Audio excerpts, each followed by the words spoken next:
Diablo 4 is asking people to play the end of the game before it comes out. Blizzard wants hardcore Diablo grinders to help it test its Diablo 4 endgame in an upcoming closed beta.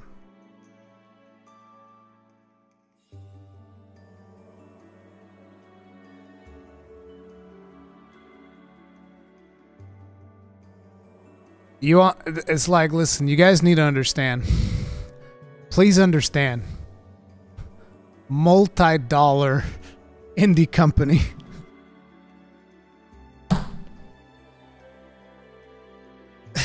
Sure. Sure, dude. Just play the end game of our game before you actually play the game. Wait, there's an actual video of this. Oh, we're watching that.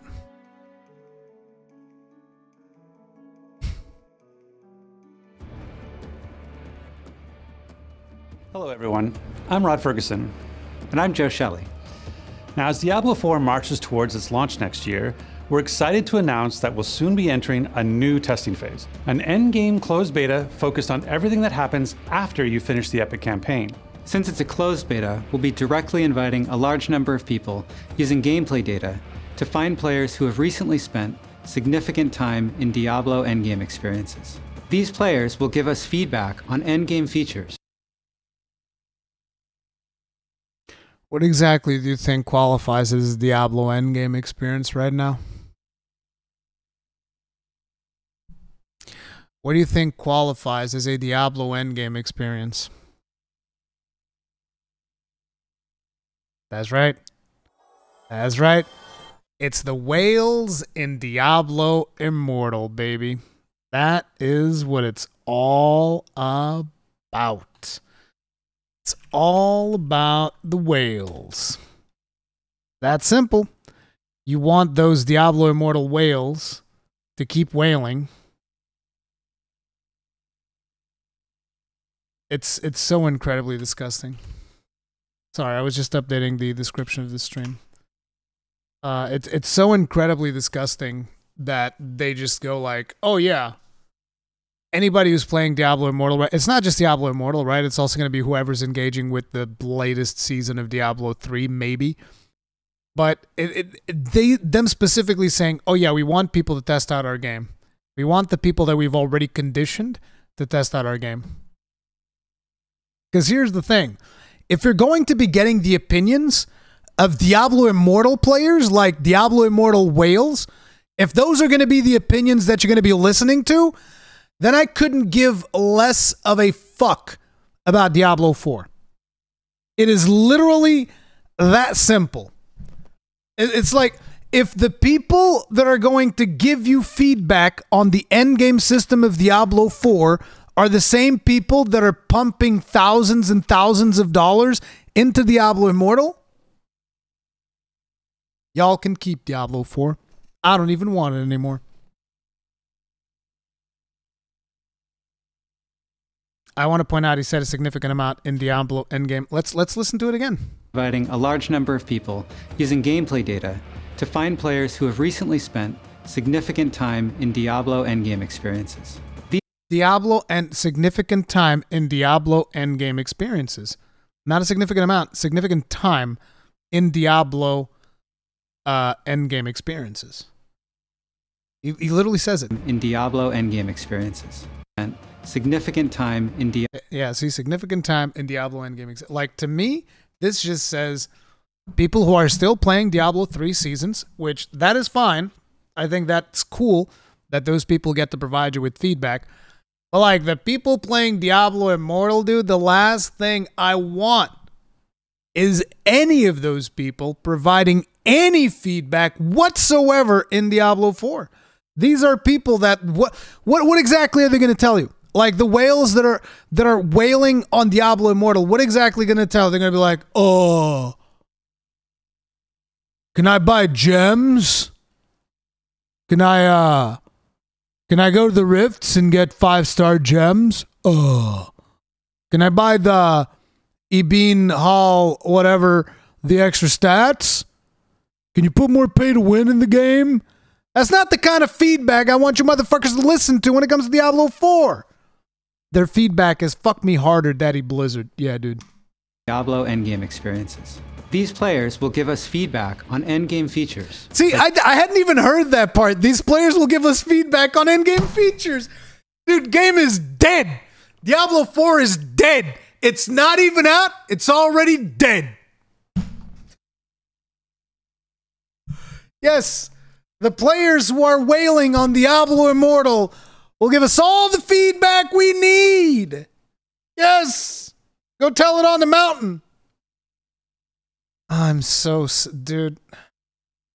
The worst part is that I could see it coming. I could see it coming when they first started talking about it. I made my video talking about the whole situation with Diablo 4. I made my video talking about it. How I felt that, like, listen, what is this season journey thing? There's, like, no innovation whatsoever here. Why do you need, like, 5 different battle pass tiers? Why do you need these things? And now you're asking feedback from Diablo Immortal Whales. All right.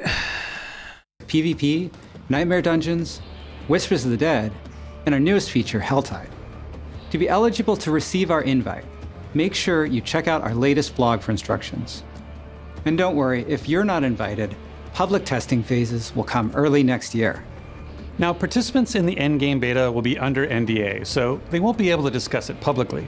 But this feedback is critical to ensuring Sanctuary is an exciting place to slay demons long after the campaign is over. And on behalf of the Diablo 4 team, I want to say thanks for your support. And we'll have even more news to share later this year, so stay tuned. And in the meantime, Hail Lilith, Blessed Mother.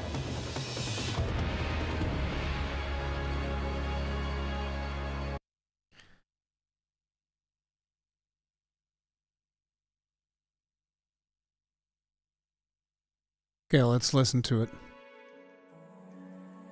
Let's find some more interesting, a more fitting soundtrack for this.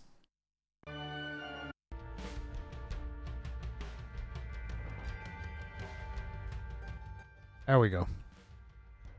At the 2022 Xbox Game Showcase, we foretold Lilith, Blessed Mother's return as we march towards releasing Diablo 4 in 2023. We've reached a momentous milestone, allowing community members to participate in testing early versions of the game and provide feedback.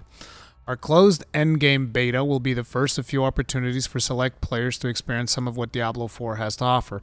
Players will be invited to test Diablo 4's robust endgame offerings using specific gameplay data.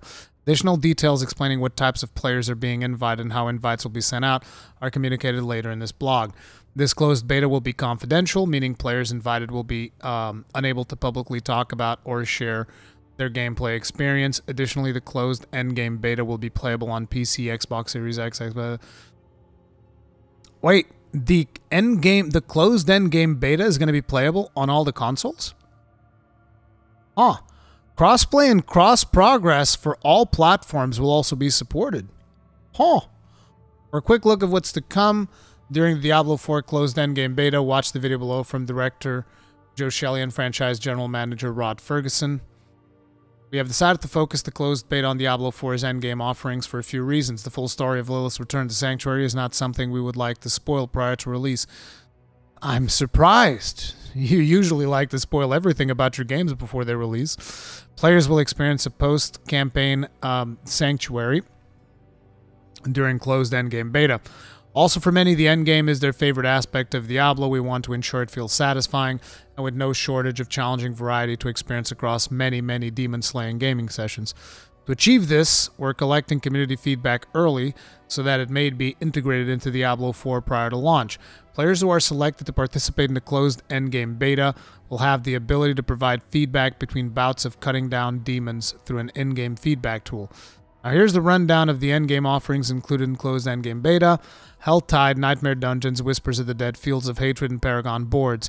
Take stock of the skills and knowledge you cultivate from playing through these features. You'll need every tool at your disposal to defeat the closed endgame beta's boss.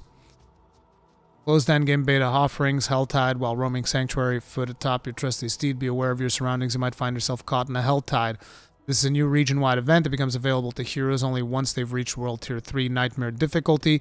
In a Helltide, the servants of Lilith are empowered, having their difficulty increased but dropping loot worthy of the danger. Your mightiest minions are also out in greater force, and the very ground of Sanctuary as you know it has been morphed by the surge in demonic activity.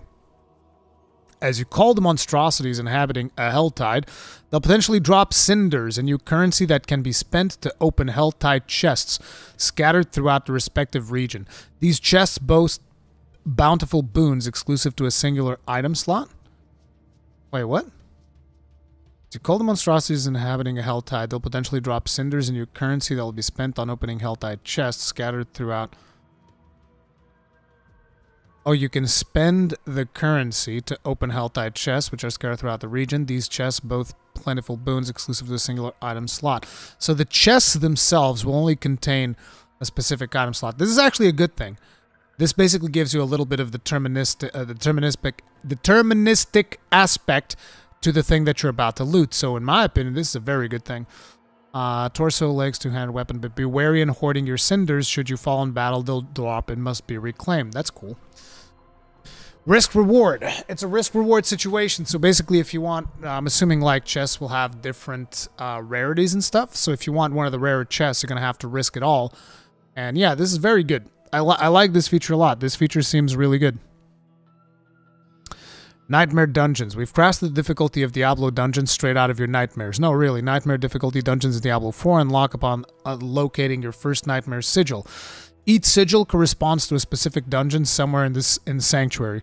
These sigils will add special modifiers, so it's like Mythic Plus for Diablo, to their dungeon, increasing the ferocity of the Hell Servants waiting for you inside and providing higher rarity loot. Through completing Nightmare Dungeons, you'll recover even more powerful sigils, introducing increasingly death-defying It's literally Mythic Plus for Diablo 4. Because, like, it's the same thing. You upgrade your keystone is now worth more, and therefore your dungeon's going to be harder. It's kind of like the same thing. Increasingly death-defying modifications and challenges for you to overcome as you progress into higher and more challenging world tiers.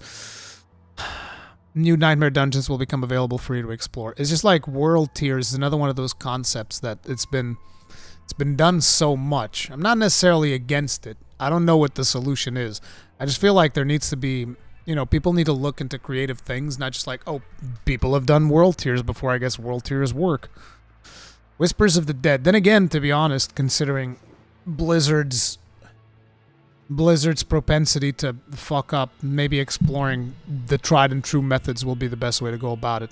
The Tree of Whispers has a few loose ends to tie and needs your help settling the score. Displayed on your map, players will see various whispers scattered throughout Sanctuary. Complete the associated task and be met with experience, gold, and Grim Favors. The number of Grim Favors you receive from completing a whisper varies, but once you've collected 10 Grim Favors from the dearly departed, they can be exchanged with the Tree of Whispers for a bevy of loot and experience to reward your heroics. I'm assuming this is going to be like a daily activity. Types of whispers a player sees in their map rotate frequently, with new ones begin. This is world quests. How is it that I can, like...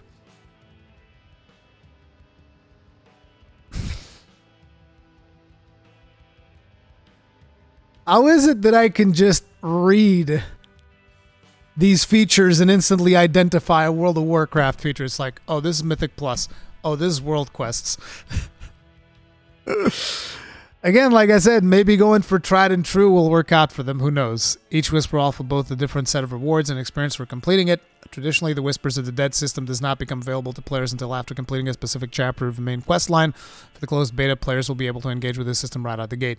Fields of Hatred. Born from their contempt of mortals, Mephisto has cursed specific areas. So Mephisto's alive?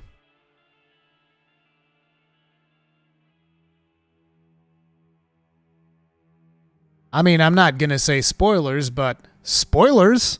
We would hate to spoil the story for you. Oh, Mephisto's alive. Good to know.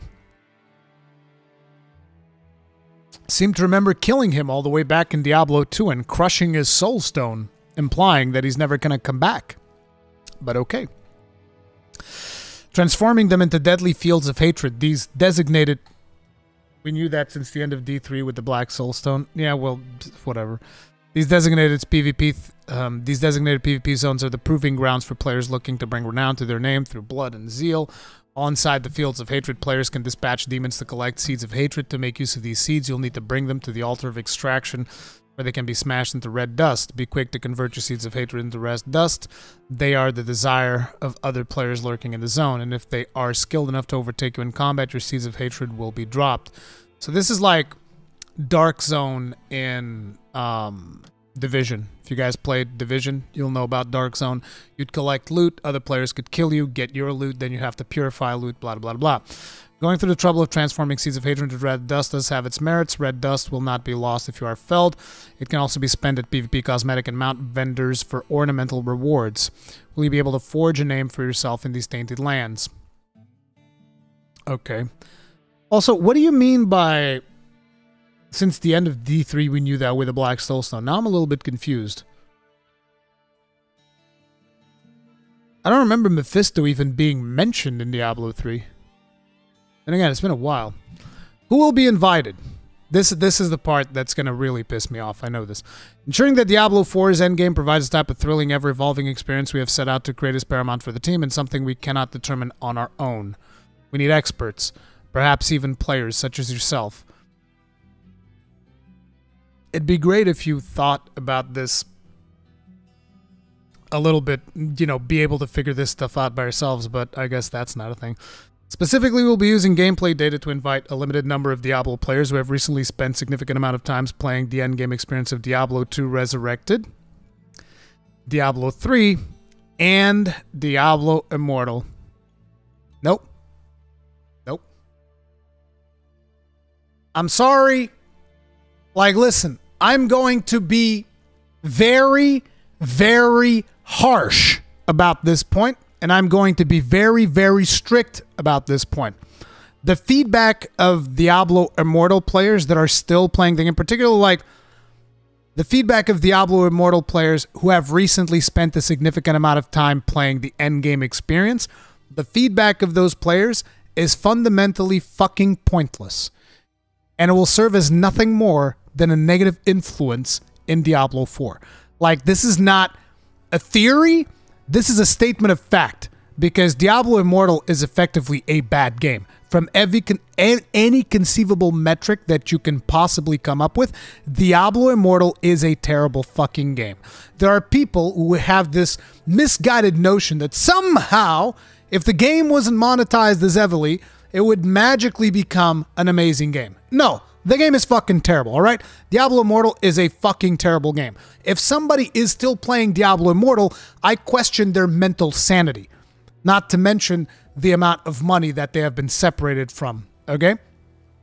There's probably a bunch of people that are doing the same thing that Slicker has done to other streamers in order to fuel their addiction to Diablo Immortal. I don't want you taking any feedback from those people. You understand? I don't want you taking any feedback from someone who is okay with purchasing in-game power to advance in a video game. Their opinion means fucking nothing. If anything, it is completely negative in every conceivable way. So therefore, their opinion should not even be considered in any way, shape, or form. It's just that simple. If you are someone who believes in pay to win, you have no business providing feedback into anything. It's like, I'm sorry. Actually, no, I'm not even sorry. No, I'm not. I'm not sorry. It is what it is. Like, you're actively contributing to the worsening of video games, and somehow Blizzard wants you to actively contribute even more to the worsening of another video game. No. Get the players from Diablo 2 Resurrected. Get the players that are playing the latest season of Diablo 3. Yes, I've 100% agree with that. Those should be the players providing you with feedback for Diablo 4 1,000 times over. But not just that. You want to know what would be even more important? You want to know what would be even more important? Get feedback from players playing friggin' Path of Exile. That's the feedback you need. Get feedback from players playing Path of Exile, Diablo 2 Resurrected, and Diablo 3. That is the feedback you need. Get feedback from players playing friggin' Grim Dawn. Get feedback from all of these players and take a dump on whoever's playing Diablo Immortal. Again, I was going to say I'm sorry because it's just such an easy thing that rolls off thing. Oh, I'm sorry. I'm not, though. I'm really not sorry. Fuck them. All right? I have no respect whatsoever for these people because they make gaming worse for literally everybody. The people who develop Diablo Immortal and the people who are playing Diablo Immortal. Zero respect for them in any conceivable way. If you believe you fit the requirements to be one of the selected players, you can help ensure our invitation to the closed endgame beta reaches you by following the steps below. No, I'm not, because I haven't bought Diablo 2 Resurrected to send a message that you people were abusing your workers. Probably still are. I haven't heard that much back from, in terms of like worker conditions over at Blizzard. I haven't played Diablo 3 in forever, even though I really like it, and I really wanted to play Diablo 2 Resurrected. But yeah, people playing Diablo Immortal have no business whatsoever providing feedback for Diablo 4. It's just that simple. I mean, even the people who support Diablo Immortal have said to themselves, oh yeah, Diablo 4 is going to be completely different. Yeah, I bet you're going to go in there and you're totally not going to tell Blizzard like, oh, I wish I could just like buy this thing for real money. Yes, that is very valuable feedback. I wish it could just be more pay to win. Get the hell out of here, dude. Get the hell out of here.